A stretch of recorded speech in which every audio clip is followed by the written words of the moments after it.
1.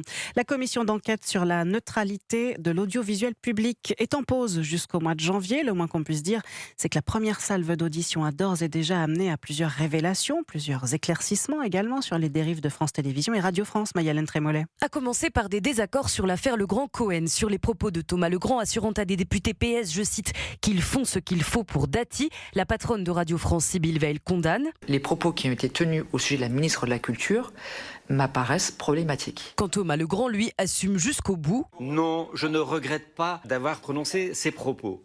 La seule chose que je regrette, c'est qu'ils aient été filmés. Autre dossier sensible, l'existence d'un mail qui aurait été envoyé par la direction de France Télé à la Cour des comptes pour retarder la publication du rapport alarmant sur les finances de l'entreprise après la réélection de Delphine Ernotte. Secrétaire général de France TV, Christophe Tardieu se protège sous serment et évoque un éventuel oubli. J'ai immédiatement regardé dans ma messagerie si un tel message avait pu échapper à ma vigilance. Je ne l'ai pas trouvé. Au fil des auditions sont également rappelées les dépenses abyssales de France Télévisions. Près de 4 millions d'euros de frais de taxi en 2024, plus d'1 million de frais de cocktail pour l'année 2020.